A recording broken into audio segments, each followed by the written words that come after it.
प्यारे साथियों, नमस्कार, जय हिंद, आदाब। कैसे हैं आप सभी लोग?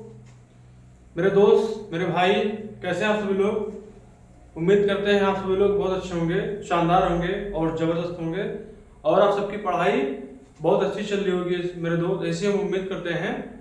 मेरे साथियों, मेरे साथियों, जो हम पढ़ा रहे हैं मेरे दोस्त, हमारा जो चैप्टर चल रहा है, हमारा जो चल रहा है मध्यकालीन इतिहास। मध्यकालीन इतिहास में हम दिल्ली सल्तनत को अच्छे से पढ़ रहे हैं और धीरे धीरे हम सिलेबस को कवर कर रहे हैं। उसमें हमने 4 वंश पढ़ चुके हैं और 4 वंश के बाद हमारा आज दिल्ली सल्तनत में लास्ट वंश आएगा, अंतिम वंश, जो कि हमारा क्या है, लोधी वंश है।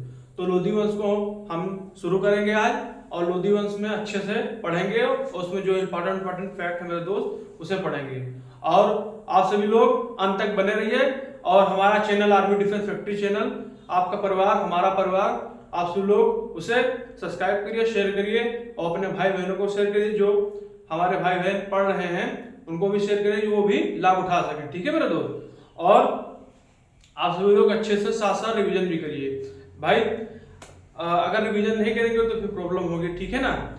आप सभी लोग साथ साथ रिवीजन भी करिए, ठीक है? जो हम पढ़ा रहे थे मेरे दोस्त, हमारा दिल्ली सल्तनत में कल हम सैयद वंश को खत्म कर लिए थे, ठीक है? हमारा जो कल था सैयद वंश को कल खत्म कर लिए थे। आज हमारा शुरू करेंगे, आज हम शुरू करेंगे क्या, लोधी वंश, जो कि दिल्ली सल्तनत में अंतिम वंश होगा। ठीक है? क्या होगा? अंतिम वंश होगा। कौन? तो बोल देंगे लोधी वंश। ठीक है मेरा दोस्त? आज हम सबसे पहले शुरू करेंगे लोधी वंश। ठीक है? लोधी वंश के बारे में थोड़ा जानकारी ले लेंगे। पहले तो इसका कार्यकाल देख लेंगे, इसका कार्यकाल कितना से कितना तक था। इसका कार्यकाल था मेरे दोस्त, इसका जो कार्यकाल था मेरे दोस्त, इसका कार्यकाल था 1451 से 1526। 1451 से 1526। ठीक मेरे दोस्त? इसका कार्यकाल जो था मेरे दोस्त, मेरे भाई, इसका कार्यकाल था 1451 से 1526 था, जो कि 1526 में खत्म हो जाएगा दिल्ली सल्तनत और प्लस क्या बोलते हैं, लोधी वंश का अंत हो जाएगा और दिल्ली सल्तनत का भी अंत हो जाएगा।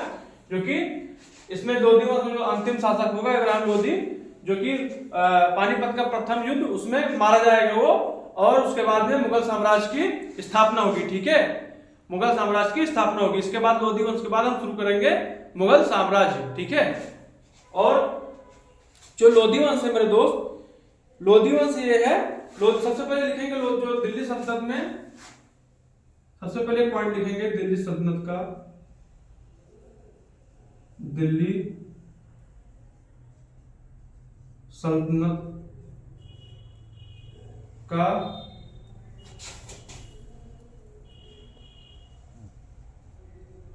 अंतिम वंश।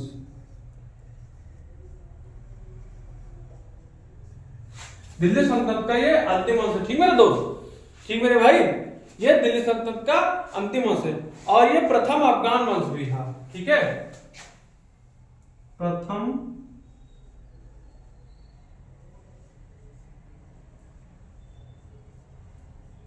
अफगान वंश भी था।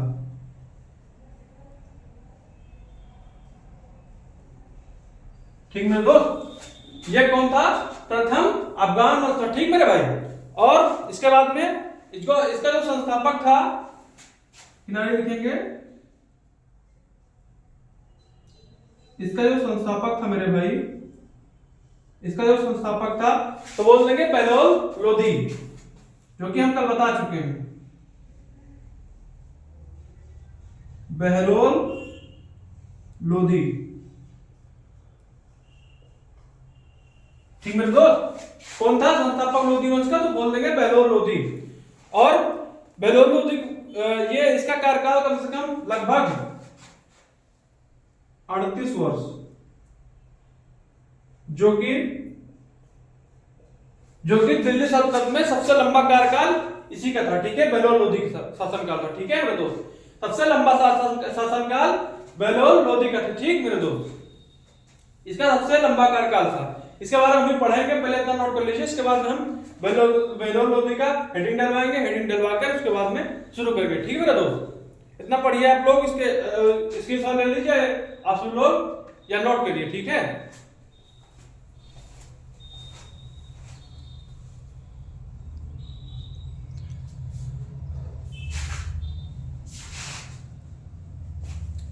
उम्मीद कर रहे हैं कि आप सभी लोग साथ साथ नोट भी करते होंगे और आप सभी लोग नोट बना रहे होंगे। भाई नोट बनाएंगे तो बहुत फायदा रहेगा, ठीक है मेरे दोस्त। फायदा इसलिए रहेगा क्योंकि रिवीजन करने में आसानी रहेगी। अगर अपने हाथ से नोट बना रहे हो, अपने हैंड राइटिंग से नोट बना रहे हो मेरे दोस्त, तो आप सभी को रिवीजन करने में आसानी भी रहेगी और पढ़ने में भी आसानी रहेगी। दर दर भटकना नहीं पड़ेगा। फिर जितना पढ़ा रहे हो मेरे दोस्त उतना सफिशिएंट है और आप सब लोग इतना तैयार कर लेना हिस्ट्री में, इससे बाहर कहीं नहीं जाएगा, ठीक है मेरे दोस्त। इससे बाहर कहीं नहीं जाएगा, जितना हम पढ़ा रहे हैं मेरे भाई इससे बाहर कहीं नहीं जाएगा। बस इतना पढ़ लीजिएगा अच्छे से, जितना पढ़ा रहे हैं इतना सफिशिएंट है आपके एग्जाम के लिए। और एग्जाम के लिए नहीं बता सकते बट आपके एग्जाम के लिए बता रहे हैं। इसके बाद लिखेंगे, हेडिंग डालेंगे बहलोल लोधी। हमारा क्या है आज, हमारा पहला जो शासक है बहलोल लोधी, लोधी वंश में बहलोल लोधी। सबसे पहले इसके बाद इसके बारे में पढ़ेंगे कि कम से कम इसका कार्यकाल था, मेरे दोस्त, इसका कार्यकाल था 1451 से 1489। इसका कार्यकाल था 1451 से 1489, ठीक मेरे दोस्त। और लगभग लिखेंगे लगभग 38 वर्षों तक। और एक बात ध्यान रखना,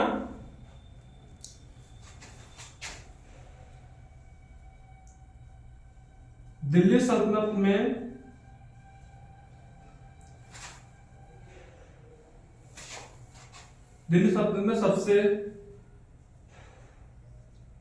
सबसे लंबा शासनकाल इसी का था। सबसे लंबा कार्यकाल या शासनकाल इसी का था, ठीक है दोस्त, ठीक। सबसे लंबा कार्यकाल बहलोल लोधी का था। दिल्ली सल्तनत में, या बोल देंगे दिल्ली सल्तनत में, सल्तनत में इतना समझते होंगे आप लोग। दिल्ली सल्तनत में सबसे लंबा कार्यकाल किसका था, तो बोल देंगे बहलोल लोधी का। ये क्वेश्चन बहुत इंपॉर्टेंट है मेरे दोस्त, सबसे इंपॉर्टेंट क्वेश्चन है ये क्वेश्चन पूछा जा सकता है, एक्सपेक्टेड है, क्वेश्चन आएगा जरूर, ठीक है आपके एग्जाम में। बोल देगा कि दिल्ली सल्तनत में सबसे लंबा कार्यकाल किसका था, कौन सा शासक था, तो बोल देंगे बहलोल लोधी का शासनकाल था, ठीक है मेरे दोस्त। इसके बाद में इसके बारे में पढ़ेंगे, इसका पॉइंट एक है। इसके बाद पढ़ेंगे जो ये बहलोल लोधी था, सिंहासन पर बैठकर शासन नहीं करता था। जो बहलोल लोधी था ये मेरे दोस्त, सिंहासन पर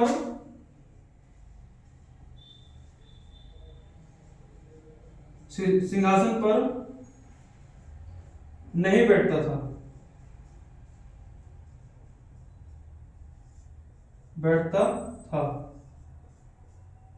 बल्कि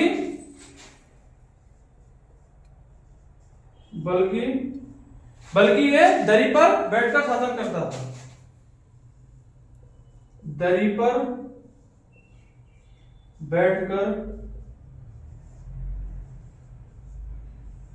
शासन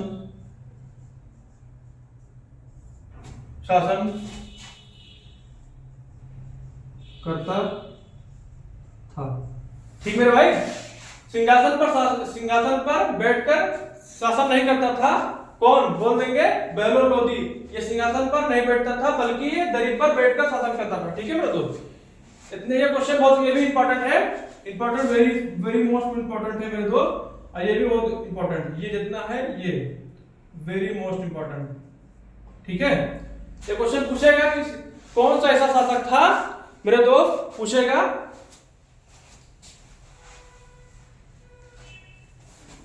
मेरे दोस्त, जो एक क्वेश्चन पूछेगा एग्जामिनर कि कौन सा ऐसा शासक था मेरे भाई जो सिंहासन पर बैठकर शासन नहीं करता था, दरी के ऊपर बैठकर शासन करता था। तो बोल देंगे कौन था?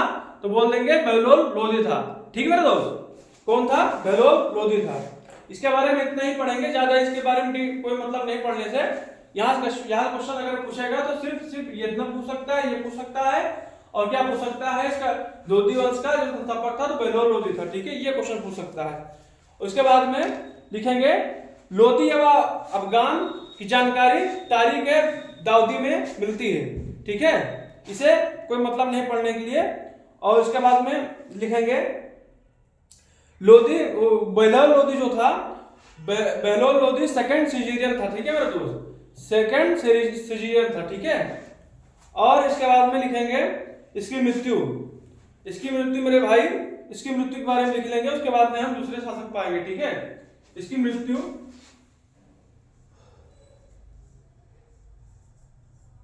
देखो मेरे भाई जो भी हम पढ़ा रहे हैं इंपॉर्टेंट फैक्ट पढ़ा रहे हैं, ज्यादा हम मतलब आप सभी को कोई मतलब आलतू फालतू नहीं लिखा रहे हैं।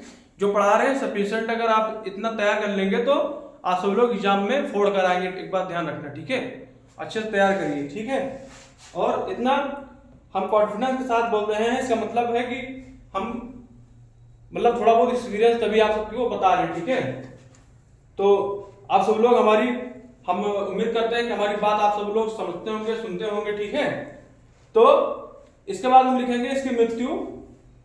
ग्वालियर अभियान से वापस आते समय, चलिए इससे पहले इतना रेस कर लेते हैं, इसके बाद में लिखेंगे। पहले इतना नोट कर लीजिए, इसके बाद में लिखेंगे। ठीक है, बहलोल लोधी की मृत्यु।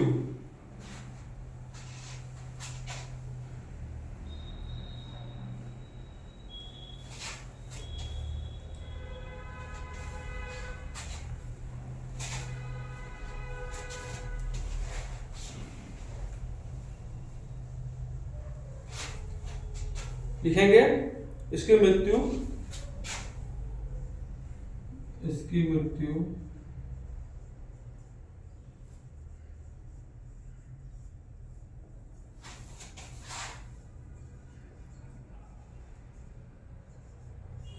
ग्वालियर अभियान से लौटते समय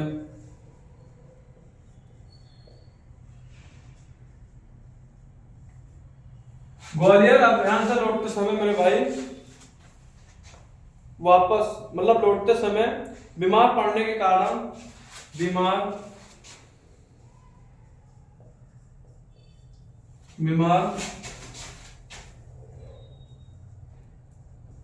पड़ने के कारण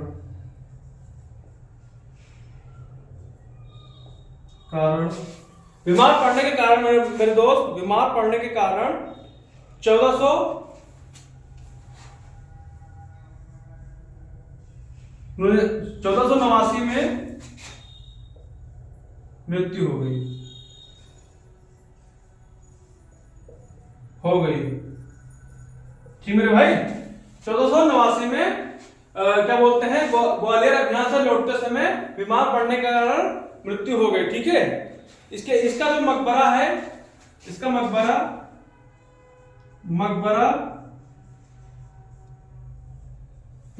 दिल्ली में है।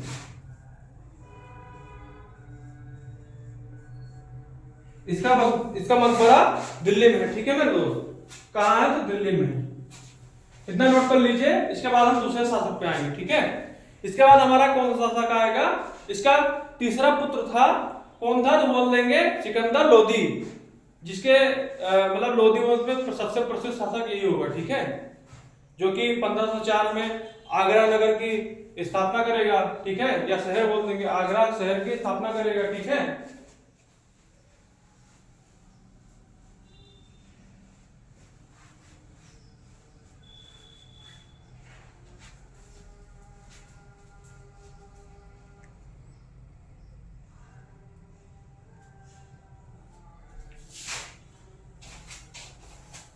तो चलिए इसे हम इरेज कर लेते हैं मेरे भाई। इसके बाद में हम आएंगे सिकंदर लोधी। इसके बाद हमारा क्या है मेरे भाई? सिकंदर लोधी। इसके बाद हम पढ़ेंगे क्या, सिकंदर लोधी।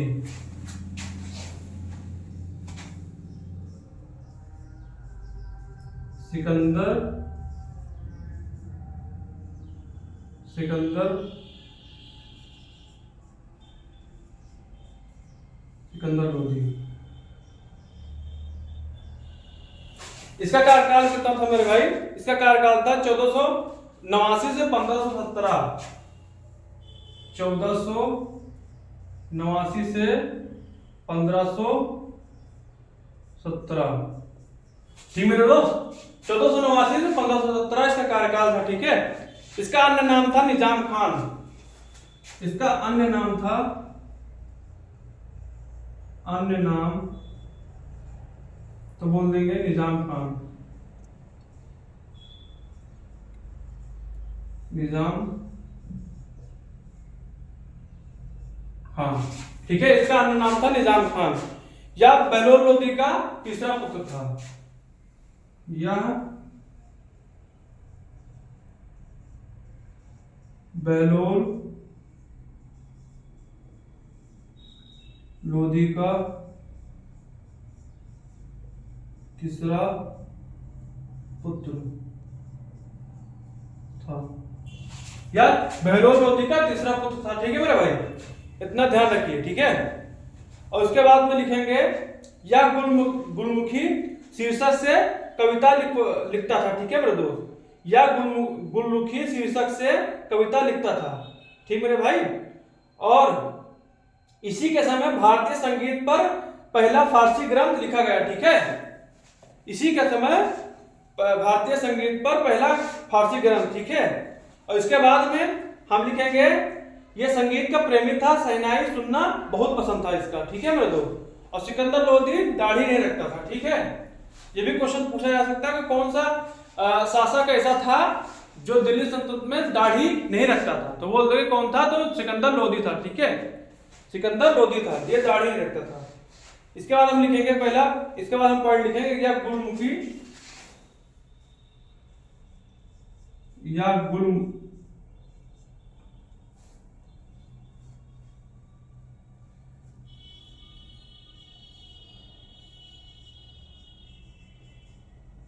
गुलमुखी शीर्षक से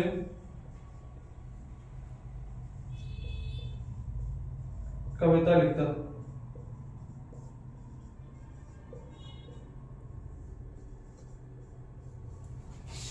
ये मोस्ट इंपॉर्टेंट है। ठीक है, क्वेश्चन आ चुका है, ये पूछा जा चुका क्वेश्चन, एक नहीं दो बार हर एग्जाम में रिपीटेड क्वेश्चन है। बोल देगा कि गुलमुखी शीर्षक से कौन सा मतलब शासक था जो कविता लिखा था, तो बोल देंगे कौन था, तो सिकंदर लोधी था। ठीक है मेरे भाई, और उसके बाद में हम लिखेंगे इसी के समय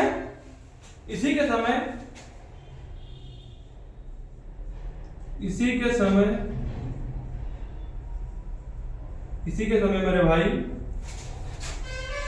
भारतीय संगीत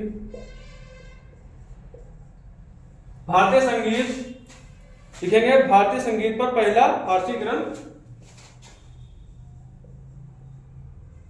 पहला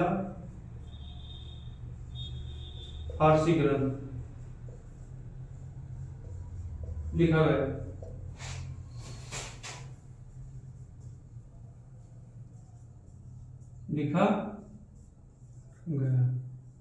ठीक मेरे भाई, ये भी इंपॉर्टेंट है, जितना भी लिखा रहे सारे इंपॉर्टेंट है।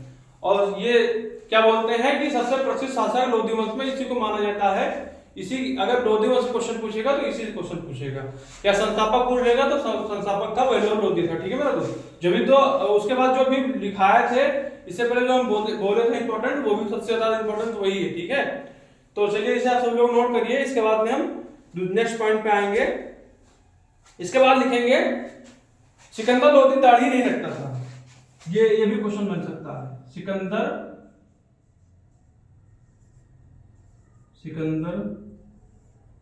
लोधी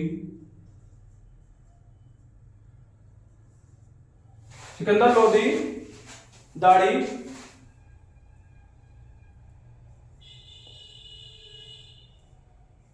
दाढ़ी नहीं रखता था, नहीं रखता था। ठीक मेरे भाई, सिकंदर लोदी जो था ये दाढ़ी नहीं रखता था, बाकी और सब शासक दाढ़ी रखते थे, ये नहीं रखता था। ठीक है। और इसका जो पुत्र था, इसका मतलब इसका जो पिता था, क्या बोलते हैं, बेलो लोदी, वो दरी पर बैठकर शासन करता था, वो सिंहासन पर शासन नहीं करता था। बट ये पता है आप लोगों को, ये सिंहासन पर बैठकर शासन करता था। क्वेश्चन ये भी पूछ सकता है कि इसमें सिकंदर लोदी जो था दरी पर बैठकर शासन करता था या मतलब सिंहासन पर बैठकर शासन करता था, तो बोल देंगे तो ये सिंहासन पर बैठकर शासन करता था। ठीक है मेरे भाई। और जो इसका जो गुप्तचर जो विभाग था बहुत ही मजबूत था। ठीक है मेरे भाई, इसका जो गुप्तचर जो विभाग था बहुत ही मजबूत था। ठीक है। इसी के समय मियां भुइयां ने 2 ग्रंथ लिखे। ठीक है, फरहंग है सिकंदरी, तिब्बत है सिकंदरी। ठीक है, पहले इतना नोट कर लीजिए, इसके बाद हम और नेक्स्ट पॉइंट लिखाएंगे इसके आगे। इतना नोट करिए आप सभी लोग।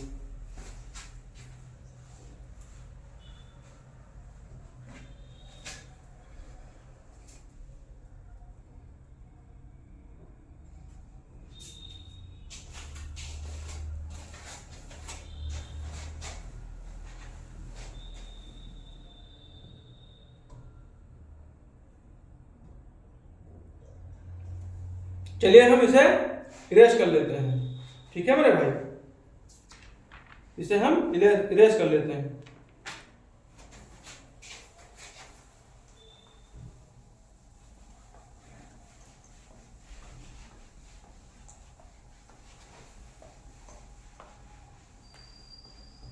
इसे हम इरेज करके नेक्स्ट पॉइंट पे आते हैं। इसके बाद हमारा पॉइंट है ये क्या बोलते हैं, नाप के लिए गज सिकंदरी पैमाना शुरू किया। इसने नाप के लिए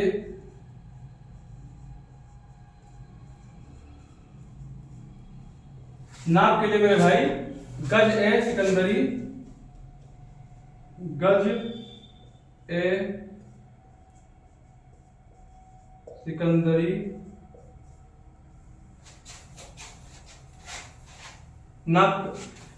नाप के लिए गजे सिकंदरी पैमाना शुरू किया।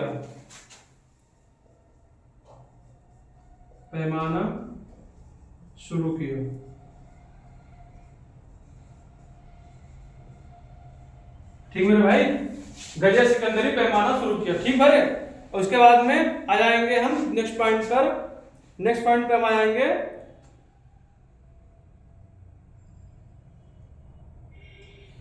सिकंदर लोदी का वजीर था। इसने कौन, ये मियां भुइयां, ये सिकंदर लोदी का वजीर था। इसने मोट मस्जिद बनवाई। मतलब ये इंपॉर्टेंट नहीं है, बट आप सब लोग बता दें कि इसके समय जो मियां भुइयां ने 2 ग्रंथ लिखे और मियां भुइयां ने मोट मस्जिद का निर्माण कराया। ठीक है मेरे दोस्त। इसके बाद में हम इसे नहीं लिखेंगे, इसके बाद हम एक पॉइंट लिखेंगे, नेक्स्ट पॉइंट, योग व्यक्तियों को आर्थिक सहायता देता था। योग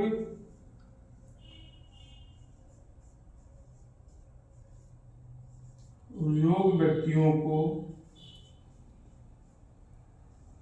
आर्थिक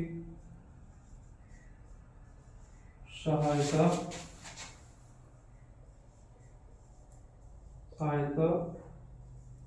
देता था। ये योग व्यक्तियों को आर्थिक सहायता देता था मेरे भाई। और इसके बाद में यह एक धर्मांध व्यक्ति था। ठीक है मेरे दोस्त, बहुत ही कट्टरवादी शासक था। ठीक है, यह एक धर्मांध व्यक्ति था, ये धर्मों को कुछ नहीं मानता। ठीक है मेरे भाई, ये धर्मों को कुछ नहीं मानता था।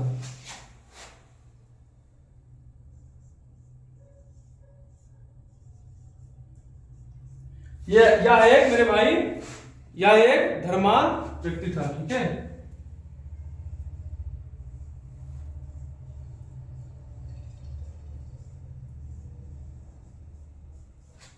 यह एक धर्मांध व्यक्ति था और इसके बाद हम लिखेंगे पीरों एवं संतों की मजारों पर जाने से रोक लगा दी। इसने जो काम किया, पीर एवं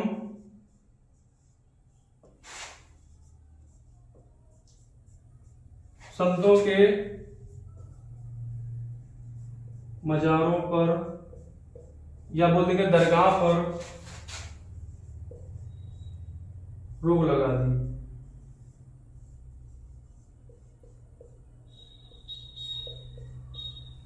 ठीक मेरे दोस्त, बोल देंगे क्वेश्चन पूछेगा कौन सा शासक था जो पीर एवं संतों के मजारों पर रोक लगा दी थी, तो बोल देंगे बेलोल लोधी था। ठीक मेरे दोस्त, बेलोल लोधी था। इसके बाद हम लिखेंगे गंगा यमुना स्थान पर रोक लगा दी। गंगा यमुना स्नान पर रोक लगा दी।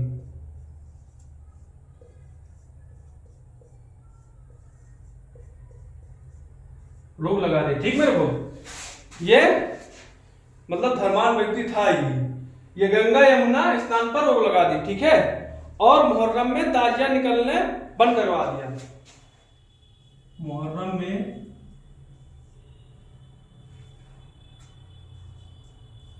में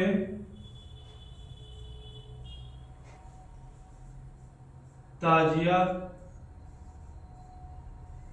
निकलवाना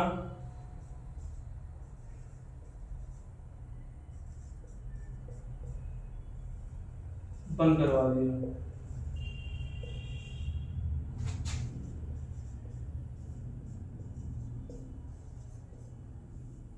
ठीक है दोस्त, ये मुहर्रम में ताजिया निकलवाना भी बंद करवा दिया था। ठीक है, इसे इतना नोट करिए। इसके बाद में हम नेक्स्ट पॉइंट लिखाएंगे।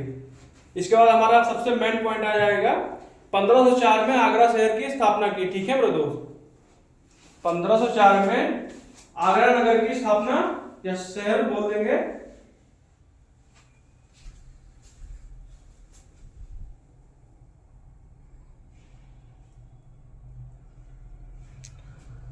आगरा नगर की स्थापना की। ठीक है, इतना स्क्रीनशॉट ले लीजिए, आप सभी लोग नोट कर लीजिए।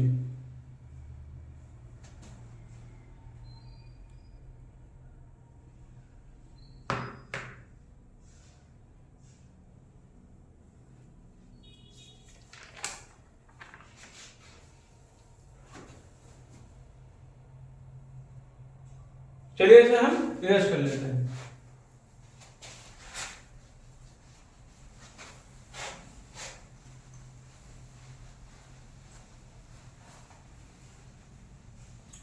हमारा नेक्स्ट पॉइंट क्या है मेरे दोस्त, 1504 में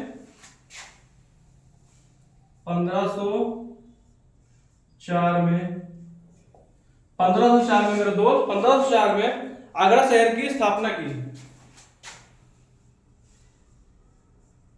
आगरा शहर की स्थापना की।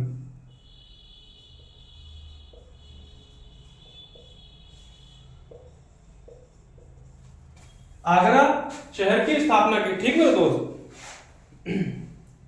उसके बाद लिखेंगे 1506 में जाहिर सी बात है कि अपनी राजधानी अगर स्थापना की है आगरा तो बनाएगा भी अपनी राजधानी। 1506 में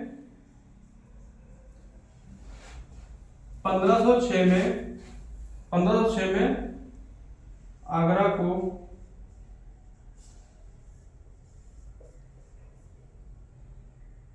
राजधानी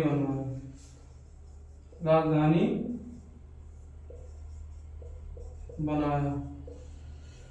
ठीक मेरे दोस्त, 1506 में आगरा को अपनी राजधानी बनाया। ठीक है, इसके बाद में लिखेंगे इसकी मृत्यु के बारे में पढ़ लेंगे। फिर हमारा एक पॉइंट रह जाएगा सिकंदर लोधी के समकालीन कौन कौन था, तो बोल देंगे गुरु नानक थे और कबीर दास थे और राणा सागा था। ठीक है मेरे दोस्त, इतना नोट करने के बाद अपनी वाणी को विराम देंगे। इसके बाद हम नेक्स्ट क्लास में मिलेंगे। ठीक मेरे भाई, उसके बाद में लिखेंगे क्या, इसकी मृत्यु, इसकी मृत्यु,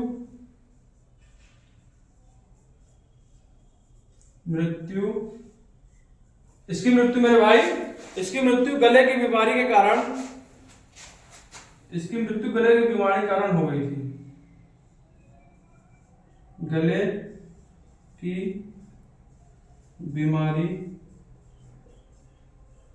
के कारण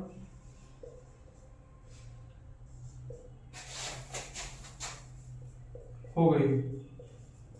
ठीक है, इसकी मृत्यु गले के बीमारी के कारण हो गई थी। ठीक है, इसके बाद में हम लिखेंगे इसका जो मकबरा है, इसका मकबरा, इसका मकबरा, इसका मकबरा मेरे दोस्त दिल्ली में,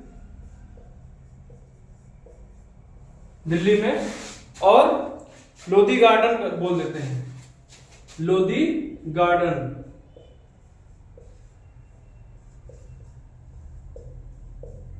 लोधी गार्डन। ठीक है, इसका मकबरा दिल्ली में लोधी गार्डन में है। ठीक है, इसके बाद मेरे दोस्त सिकंदर लोधी के कुछ समकालीन थे, इतना नोट कर लीजिए तुरंत फटाक से, हम बोल देंगे, आप सब लोग लिख लीजिए। सिकंदर लोधी जो समकालीन था उसमें गुरु नानक जी थे, इसके बाद में कबीरदास जी थे, इसके बाद में राणा सांगा था। ठीक है, इसके बाद में राणा सांगा था, इतना नोट कर लीजिए, तीन लोग इसके समकालीन थे। ठीक है,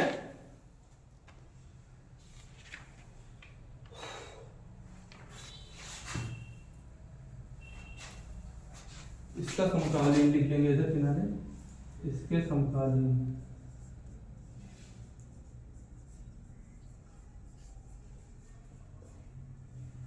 इसके समकालीन पहले थे, बोल देंगे गुरु नानक, इसके बाद में दूसरे कबीरदास,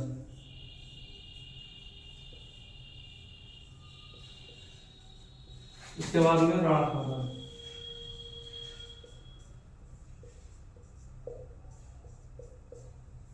ठीक है, ये इंपॉर्टेंट, ये भी बोल देगा कि गुरु नानक किसके समकालीन थे, तो बोल देंगे सिकंदर लोधी के समकालीन था। ठीक है, कबीरदास सिकंदर लोधी के समकालीन था, राणा सांगा सिकंदर लोधी के समकालीन था। तो इतना नोट कर लीजिए मेरे दोस्त, के बाद हम नेक्स्ट क्लास में मिलेंगे कल आपके, और कल हम सिकंदर लोधी को खत्म कर देंगे, इसके बाद हम मुगल साम्राज्य शुरू कर देंगे। ठीक है मेरे भाई, तो आप सब लोग मस्त रहिए, स्वस्थ रहिए, अच्छे से पढ़िए, पढ़ाई करिए। ठीक है,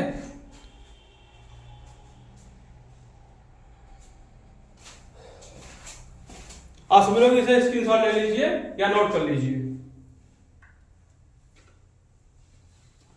स्क्रीनशॉट ले लीजिए, या फिर अगर नोट करना होगा तो आप सभी लोग बैक करके नोट कर लेना, और या फिर वीडियो को रोक कर नोट कर लेना। ठीक है, तो चलिए हम मिलते हैं दूसरी क्लास में, तब तक के लिए मेरे भाई आप सभी लोग अच्छे से पढ़ाई करिए, मेहनत करिए और मन लगा के मेहनत करिए, ताकि अपने माता पिता का सपना पूरा हो सके और अपना करियर बना सको। मेरे भाई अच्छे से पढ़ाई करिए। ठीक है, साथ साथ रिवीजन भी करिए, और मेरे भाई खुश रहना हमेशा, अगर आप खुश नहीं रहेंगे तो पढ़ नहीं पाएंगे। ठीक है मेरे भाई, तो स्वस्थ रहिए, मस्त रहिए और खुश रहिए। तो दूसरी क्लास में मिलते हैं मेरे भाई, तब तक के लिए थैंक यू, जय हिंद, आदाब।